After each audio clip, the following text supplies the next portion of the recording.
En esta unidad 2, lo que vamos a hacer es ver todas las leyes, nada más que ustedes las conozcan, todas las leyes que sustentan el ejercicio de la profesión en enfermería. Entonces, no es que se las aprendan de memoria, sino es que las conozcan, que sepan dónde están ubicadas, ¿vale? Básicamente es lo que vamos a ver en toda esta unidad. Bueno. El objetivo de esta unidad es que ustedes conozcan sus derechos desde la Constitución, como ya vimos que es nuestra norma suprema, la Ley General de Salud, la Ley de Profesiones y todas las normas oficiales mexicanas que rigen el quehacer profesional de enfermería, para que ustedes conozcan el ámbito de su competencia y la Carta de los Derechos de los Pacientes y de los Derechos de Enfermería. Eso es lo que vamos a ver en esta unidad. Como ustedes bien saben, bueno, nuestra Carta Magna, que es la Constitución, yo les comento ahorita, se divide en dos grandes partes. Una es la parte orgánica y otra es la parte dogmática. La parte dogmática son los primeros 19 artículos de nuestra Constitución y en ellas se engloban lo que se conocen como los derechos humanos. Anteriormente se llamaban garantías individuales y ahora son derechos humanos, pero han estado de siempre en nuestra Constitución. Entonces, es todos aquellos derechos inalienables que tenemos todos los mexicanos y que la Constitución nos protege, ¿vale? Dentro de la parte orgánica, que es lo más grande que tenemos en la Constitución, pues es cómo nosotros nos vamos a organizar en materia jurídica. Y de acuerdo con la Constitución, ya lo hemos comentado, tenemos tres grandes poderes: el poder ejecutivo, el legislativo y el judicial. Estos tres grandes poderes se dividen así. Nada más les recuerdo, por las ideas de la Ilustración hace ya muchos años, por allá de 1800, en los cuales, bueno, pues los grandes dogmáticos de estas teorías decían que el poder no debería de estar en una sola persona o en un solo grupo de personas, sino más bien tendría que ser más general y en la que participaran la mayor parte de la población. Es por eso que el poder se divide en tres, ¿no? Poder ejecutivo, legislativo y judicial. Como lo vimos la clase pasada, el poder ejecutivo es el que lleva a cabo las leyes, o sea, ejecuta las leyes. El poder legislativo es el que hace las leyes y el poder judicial es el encargado de revisar que estas leyes que se hicieron realmente se ejecuten como debe de ser. Por eso es tan importante que exista una verdadera división de poderes. Si todos estos poderes están en un solo grupo o en una sola persona, pues voy a cambiar y hacer lo que yo quiera sin mayor problema, ¿no? Porque no va a haber quien me revise y no va a haber quien me sancione. Entonces, por eso es importante la división de poderes, ¿vale? Como Morena, Perdón, Peto. como Morena, disculpe, maestra. Pues desgraciadamente sí, hace muchos años también, por ejemplo, el PRI tenía un poder hegemónico en el cual pues ellos decidían todo y eso ya había cambiado, pero ahora otra vez estamos volviendo a la centralización del poder, ¿no? Que es precisamente lo que muchos ciudadanos, ustedes, algunos de ustedes, su servidora, pues estamos peleando para que esto no se dé, ¿no? Para que realmente podamos tener lo que es una verdadera democracia. Bueno. Las garantías individuales, yo les decía que están constituidas en los primeros 19 artículos. Vamos aquí brevemente a revisar algunos, no vamos a leer todos, pero el primer artículo de nuestra Constitución nos dice que todas las personas que que estén en México gozarán del reconocimiento de los derechos humanos, tanto en esta Constitución como en los tratados internacionales que de ella emanen. ¿Qué quiere decir esto? Que desde el 2011 este artículo se reformó y entonces tenemos, para los mexicanos, tenemos a nivel constitucional todos los tratados internacionales en materia de derechos humanos. Esto de jure, o sea, en papel, quiere decir un gran avance por parte de México, o sea, el que reconozcamos todos los derechos humanos que están establecidos en los tratados internacionales fue un avance muy grande. No nada más es lo que diga nuestra Constitución, sino todo lo que dice la legislación internacional. Eso es de jure o de papel. De facto, pues nos ha costado, de facto es de hecho, ¿no? Que realmente bajemos todo ese sentir, que realmente lo bajemos a la realidad, pues nos ha costado muchísimo trabajo, ¿no? Y ahorita, pues la verdad es que no de ahorita nada más, sino de hace más de 7 años, pues esto ha sido continuamente violado, ¿no? Los derechos humanos de los mexicanos y de todos aquellos que están en nuestro territorio, pues realmente no se han salvaguardado como se deben de salvaguardar. Pero ahí tenemos la consigna. El artículo primero de nuestra Constitución nos indica, o le indica principalmente al gobierno, que debe, antes que nada, respetar los derechos humanos de cualquier persona. Con el hecho de que toquen territorio nacional, estos derechos en automático se les tienen que reconocer, ¿no? Entonces deberíamos nosotros de tratar de aplicar esta situación. Claro que ya puedo reconocer tus derechos humanos o te los debo de reconocer siempre y cuando tú cumplas con la normatividad vigente que está dentro de nuestro mismo estado, ¿no? O sea, no puedo darte como que libertad plena. Si yo a los ciudadanos en México les tengo ciertas normas, ciertas leyes vigentes, bueno, pues de la misma forma esas leyes se aplican a todo aquel que entre, ¿no? No porque ser extranjero y que llegues, por ejemplo, todas las personas que vienen inmigrantes, ha habido una confusión muy grande en su tratamiento porque si bien es cierto, les tenemos que respetar sus derechos humanos, también lo es que ellos deben de respetar la legislación interna de México. Entonces, bueno, sería una por otra, ¿no? O sea, sí entras, pero debes de entrar en orden, debes de entrar con respeto y yo te tengo que proteger tus derechos humanos. De eso trata el cambio a este artículo primero constitucional. Otro derecho importante en lo que a la materia nos concierne, pues principalmente es el artículo cuarto constitucional. ¿Por qué? Porque en él se señala que toda persona tiene derecho, fíjense, dice la Constitución, toda persona, ¿qué quiere decir toda persona? Todo aquel que esté dentro del territorio mexicano tiene derecho a la protección de la salud. Claro, esto es que queda muy grande, ¿no? O sea, ¿cómo yo le voy a dar salud a toda la gente que esté dentro del territorio mexicano? Es algo realmente, pues es un, todo lo que nos marca la Constitución es lo que aspiramos a hacer, ¿sí? Es lo que tenemos que llegar a lograr, ¿sí?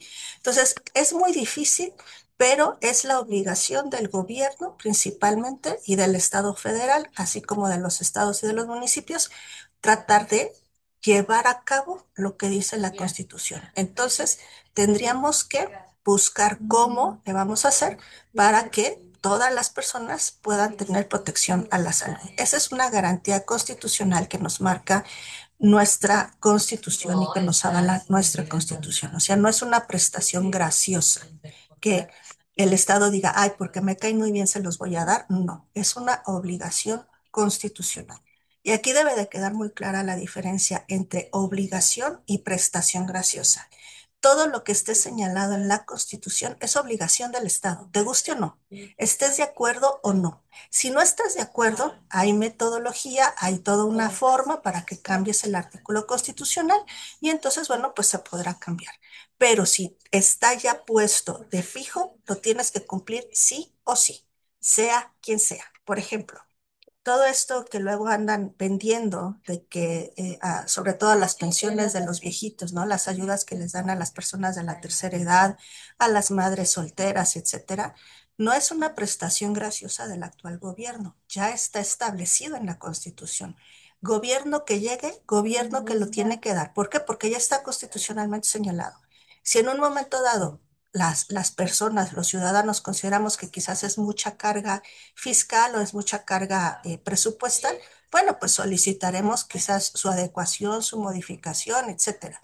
Pero ahorita, llegue quien llegue, tiene que respetar estos derechos porque ya son constitucionales. Entonces, para que por favor le andan diciendo a la gente que no me los anden espantando, no se los pueden quitar. Es un derecho que la Constitución, como nuestra Carta Magna, ya te está dando, ¿vale? Otro derecho importante para nosotros como profesionistas es el que viene señalado en el artículo quinto constitucional. En el artículo quinto dice que a ninguna persona se le podrá impedir que se dedique a la profesión, industria, comercio o trabajo que le acomode, siempre y cuando estos sean lícitos. ¿Qué quiere decir esto? Que sean conforme a derecho. Si yo Por ejemplo, si José me dice, oye, Verónica, fíjate que pues no me alcanza mi sueldo como enfermero, tengo 2 turnos y ni así saco, ¿no? Pero mi esposa hace unas quesadillas riquísimas. ¿Puedo poner un puesto afuera de mi casa? Bueno, si cubres con los requisitos de la delegación y cubres con lo señalado en el derecho administrativo, tú no tienes mayor problema, puedes ponerte a vender esquites, quesadillas, dulces, jugos, lo que quieras, ¿no? Siempre y cuando sean cuestiones que no estén prohibidas por la ley. Muy diferente sería que igual el mismo José venga y me diga, oye, ¿qué crees? Que fíjate que sobraron, hay unos medicamentos en el IMSS donde trabajo y pues nadie los ocupa, ya se van a caducar. ¿Me los voy a llevar y los voy a vender allá por mi casa? No, ahí sí, no. ¿Por qué? Porque ya hay un delito en el cual se señala dentro de nuestra misma Ley General de Salud que nosotros no podemos, si somos funcionarios públicos, no podemos estar ocupando algún medicamento, algún insumo de un servicio público para un beneficio propio. Entonces ahí cometeríamos un delito. Y más, si en un momento dado son medicamentos controlados, pues es otro delito más, ¿no? Entonces ahí sí, no. Todo lo que la ley nos prohíba, no lo podemos hacer. Y aquí viene una diferencia bien importante, chicos.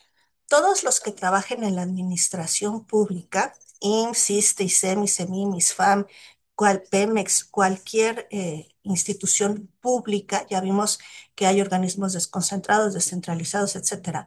Bueno, todos los que trabajen para este tipo de organismos son servidores públicos, o sea, aparte de ser médicos, enfermeras, etcétera, estamos al servicio de la nación. ¿Y qué quiere decir? Que como servidor público solamente puedo hacer lo que la ley me manda, solamente. Servidor público es desde el presidente de la República hasta la persona de intendencia, pero que está bajo la nómina o está al servicio de la nación. Todos esos somos servidores públicos y solamente podemos hacer lo que la ley nos manda, ¿vale? Ahora, una gran diferencia, tú como servidor público y tú como ciudadano, es que yo como ciudadano puedo hacer, conforme al artículo quinto, cualquier cosa que la ley no me prohíba, ¿sí? Y como servidor público solamente puedo hacer aquello que la ley me obliga. ¿Sí queda claro esta diferencia? Como servidor público solamente puedo hacer lo que la ley me deja hacer. Como ciudadano puedo hacer todo aquello que la ley no me prohíba. Esta es una gran diferencia entre uno y otro. ¿Vale? ¿Sí queda entendido? Bueno, ok. Como ya dijimos que el artículo cuarto es, primero es muy grande y aquí solamente les traigo el parrafito de salud, bueno, porque es el que principalmente nos corresponde.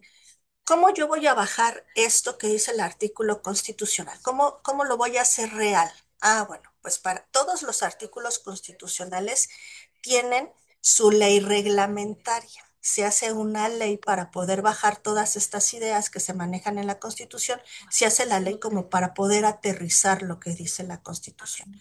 Entonces, una de las leyes reglamentarias del artículo cuarto, porque el artículo cuarto es muy grande y vienen muchas leyes que la van a regular, pero una de las leyes reglamentarias de este artículo cuarto es precisamente la Ley General de Salud, que es la que nos rige a nosotros. Entonces, ¿qué va a hacer la Ley General de Salud? Va a tratar de bajar al hecho lo que dice el artículo cuarto constitucional. A todos les tenemos que dar salud. Sí, ¿cómo? ¿No? Ah, bueno, pues ahí viene la ley, ¿no? Y la ley te dice, uno, que es la ley reglamentaria del artículo cuarto constitucional en aspectos de salud. Y la misma ley nos dice que los mexicanos deberán de contar con servicios de salud y asistencia social que satisfagan eficaz y oportunamente las necesidades de la población. Aquí ya nos dice la ley. A ver, no son todos, nada más van a ser los mexicanos, ya nos acota, ¿no? El artículo cuarto es general, todos. Aquí ya la ley nos dice los mexicanos, ok, los mexicanos, sean de nacimiento o de naturalización. Todos los mexicanos deben de contar con salud y asistencia social, ¿sí? Y entonces, ¿cómo le voy a hacer para eso? Ah, bueno, entonces creamos, de acuerdo a la Ley General de Salud, creamos organismos desconcentrados y organismos descentralizados que también son parte de la administración pública para yo poder satisfacer esta necesidad. Y primeramente, pues se crea el IMSS, el Instituto Mexicano del Seguro Social, posteriormente se crea el ISSSTE, y así se han ido creando todos los institutos, ya sea a nivel federal o a nivel local de salud, para poder asistir en salud a la población mexicana, ¿ok? También dentro de nuestra ley se dice que se debe de promover la búsqueda científica, o sea, la ley nos obligaría a que los mexicanos estemos buscando científicamente, avalados y apoyados por las grandes universidades, para que pues podamos seguir avanzando en este conocimiento científico, ¿no? Le da un reconocimiento científico a todo el sector salud, ¿ok? Ahora, la ley nos vuelve a quedar muy grande, ¿no? Ahorita lo acabamos de ver. La ley me dice, bueno, pues le vas a dar salud a todos los mexicanos. ¿Ok? Bueno, ¿y cómo? Ah, bueno, entonces bajamos un nivel más y ahí vienen los reglamentos. Los reglamentos ya me van a decir en específico cómo es que le voy a dar eh, estos derechos de salud, cómo se los voy a reconocer a cierto grupo de individuos por ciertas formas, ¿no? Y entonces tenemos varios reglamentos dentro de la ley de salud. Aquí solamente les traigo algunos que ustedes también los van a ver en su unidad y que les pido que ahonden en ellos si es que tienen ustedes algún interés. Uno de ellos es, pues, cómo vamos a prestar el servicio y la atención médica. O sea, aquí nos dice cómo se debe de dar una atención médica, qué es lo que debemos de llenar, cómo deben de estar los establecimientos, etcétera, para que se pueda dar una buena atención médica. Otro reglamento se dedica precisamente a cómo se va a investigar la salud en México y ya tiene ciertos requisitos importantes para esto.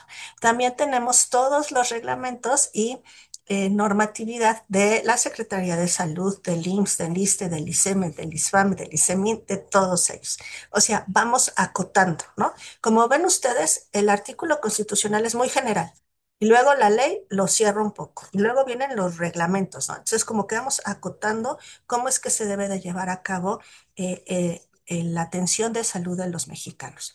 También hay un reglamento interesante en México que es para la disposición de órganos y tejidos, ¿no? Entonces, ya vamos como que limitando cómo se va a hacer esto. Ya les vamos diciendo al personal de salud, ah, bueno, tienes que hacerlo de esta forma y de esta forma y de esta forma. Puede ser que los reglamentos nos queden de todos modos amplios. Y entonces va a haber cosas que tenemos que ser como que muy concretos para que no haya ninguna diferencia en la atención. Y entonces, si aún el reglamento queda amplio o la Ley General de Salud está muy amplio el concepto, para eso se van a crear las normas oficiales mexicanas. Las normas oficiales mexicanas en materia de salud son muchísimas. Ustedes van a ver en su unidad la liga. Yo sí les pido de favor que entren, la vean, la revisen, porque son muchas normas las que tenemos en materia de salud. Son tantas normas que tuvimos que dividirlas en tres grandes grupos. Uno es la SSA1, que es de regulación y fomento sanitario. Luego tenemos la SSA2, que es de prevención y control de enfermedades, y la SSA3, que es de innovación, desarrollo y tecnologías de la información. O sea, son tantas que tuvimos que agruparlas para poder darles una organización, ¿sí? Ahora, ¿qué es lo que van a hacer las normas oficiales mexicanas? La norma va a ser expedida por la Secretaría competente. Por eso, como ustedes ven en todas las normas, viene SSA. ¿Qué quiere decir eso? Que es la Secretaría de Salud la que lo va a publicar. Hay normas que pueden ser expedidas por alguna otra entidad, por ejemplo, por la Semarnat o por la Secretaría de Economía, que también nos atañen en materia de salud, o por la Secretaría de Educación Pública, que también nos atañe en materia de salud. Entonces, aparte de todas las de salud, tenemos que ver esas otras normas que también nos pueden indicar cómo debemos de hacer ciertas cosas, ¿vale? ¿Qué es lo que hace una norma oficial mexicana? Ya esta norma oficial mexicana ahora sí te va a decir paso por paso qué es lo que vas a hacer. Por ejemplo, para trabajar con personas con tuberculosis. Ah, bueno, vas a tener tú que recibirlos de cierta forma, los tienes que aislar de cierta forma, les tienes que dar este tratamiento de cierta forma, ¿no? O sea, ya te va diciendo paso por paso. La norma oficial mexicana del expediente clínico. Ah, pues el expediente se tiene que llenar con estos datos, se tiene que registrar de esta forma. O sea, ya es muy puntual la norma de cómo nosotros tenemos que hacer el trabajo. ¿Para qué? Para que haya igualdad y seguridad a nivel nacional. Esto quiere decir que tanto en Baja California como en Mérida, todos tengamos el mismo registro. O sea, si yo voy a Baja California y pido un expediente clínico, igual tiene que ser en la Ciudad de México, que en Hidalgo, que en Yucatán, que en Morelos, en donde sea. ¿Por qué? Porque todos tenemos que respetar la norma oficial mexicana. Para eso sirven las normas oficiales mexicanas. Por eso bueno, de acuerdo a nuestra legislación, las normas se tienen que revisar cada 4 o 5 años y viene una revisión que se establece un comité para ver que esta norma sea vigente y se deba de seguir trabajando. Hace poquito, en la administración pasada, nos querían volar un chorro de normas y ahí salimos todo el mundo a defendernos. Por favor, no nos las quiten porque sí era importante. Había normas, nos querían quitar la norma de tuberculosis, la norma de atención en institutos psiquiátricos, o sea, nos querían quitar un chorro de normas, ¿no? Yo no digo que no, hay normas que quizás sí ya pueden ser derogadas porque ya quizás no lo tenemos, pero hay otras normas que sí las necesitamos y no las quites, o sea, nada más refórmalas, adecúalas, ve cómo se deben de establecer ya en la actualidad, pero no me la quites porque si nos quitan esa norma es pues cada quien haga lo que quiera, ¿no? Entonces, pues cada quien podría haber hecho lo que quisiera en diferentes aspectos. Afortunadamente esto se quedó nada más en una iniciativa que tuvo el gobierno pasado y ya, como todo el mundo nos manifestamos, ya le bajaron 3 rayitas y ya no hicieron nada. Entonces, por favor, chequen muy bien las normas que a ustedes les impacta directamente en cada una de sus áreas. Van a ser diferentes. La ley, por ejemplo, la Constitución se aplica a todos. La ley general se aplica a todos. Los reglamentos, pues dependiendo de dónde estén ustedes. Y las normas van a ser muy específicas del área donde ustedes se encuentren. No es lo mismo la normatividad que sigue el personal de urgencias al que sigue el personal de cancerología. Habrá normas generales, por ejemplo, la norma de enfermería, que todos se la tienen que saber, la vamos a ver más a fondo en la siguiente unidad, la norma del expediente médico, pero hay otras normas que pues quizás en urgencias las ocupo, pero pues en cancerología no. Entonces cada quien tiene que ir, ¿vale? Mm. ¿Qué pasó, Alberto? Adelante. Maestra, disculpe, ¿cómo puedo aplicar en dado caso que haya incumplimiento de la norma de mi unidad, en mi unidad laboral? Por decir, yo tenía la 022, que es la de terapia de pulmones. En el caso de los catéteres centrales que no se deben de cubrir los lúmenes, pues tuve una discusión, hay un problema con una compañera porque quería que se lo cubriera, conocía. Entonces yo le comentaba la norma, que era lo que era, y la guía de práctica clínica por medio del IMSS. Y aún así ella estaba pues terca, ¿verdad? Que quería que le cubriera los lúmenes. Entonces viene la subjefa y me impone que le cubra los lúmenes. Entonces ya hablo con mi jefa inmediata y mi jefa inmediata, pues para no hacerse la bronca, pues dice, ándale, ya vamos a cubrírselos. Y ella se iba a poner a cubrirlos y dije, no, ya jefa, yo se los cubro. Pero pues esto no se va a quedar así. Entonces tuve que ir con la jefa de enseñanza y la jefa de enseñanza, pues tampoco fue como que me resolvió mucho, ¿verdad? Porque le digo, jefa, es que la norma 022 no viene de que se tenga que cubrir algún tipo de lumen por las infecciones y todo eso, ¿verdad? Entonces, ya le di mi porqué y ella, nada, me comenta, no, pues toma fotografías y si la tomas ahora y está en la misma gasa, y la tomas mañana y es la misma gasa, y la tomas pasado y es la misma gasa, le digo, pues sí, maestra, sí, jefa, le digo, pero el chiste pues es evitar la infección nosocomial, ¿verdad? Y la infección en la póliza. No, no, tú hazle sí. Bueno, pues ya total le hice sí. Igual para la siguiente guardia ya estaban los lúmenes descubiertos, ya estaban todos descubiertos. Pero le digo, pero ¿cómo yo puedo aplicar inmediatamente ese tipo de normas con ese tipo de enseñanza, ¿verdad?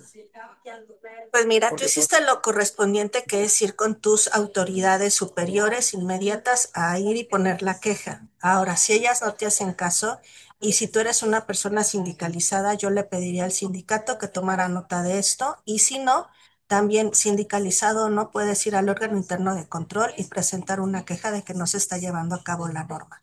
Claro que hay que ser muy valientes, Beto, con esto, porque cuando tú empiezas a decir que las cosas se deben de hacer de cierta forma, pues luego nos echamos muchos enemigos, ¿no?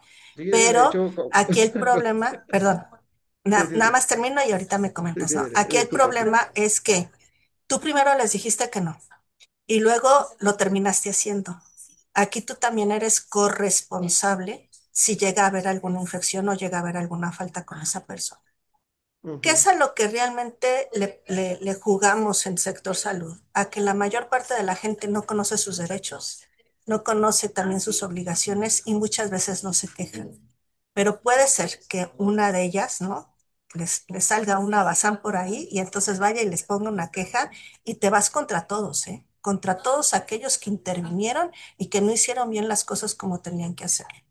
Entonces, lo más seguro es que pueda haber una queja ante la CONAMED o pueda haber una queja ante las autoridades o ante el órgano interno de control.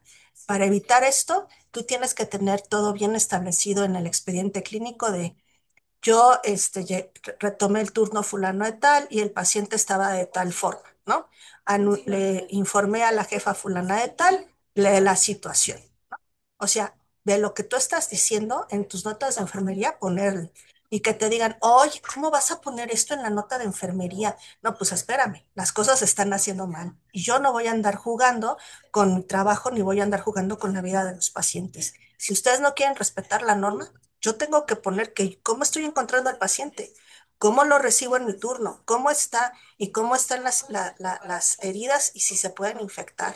Porque si no, corazón, si tú no lo haces, tú eres ujú. corresponsable de la infección que pueda tener ese paciente. Sí, sí, de hecho, comúnmente yo es lo que siempre plasmo en mis notas, como estoy en la terapia intensiva, pues realmente yo me protejo de esa forma, ¿verdad? Ujú.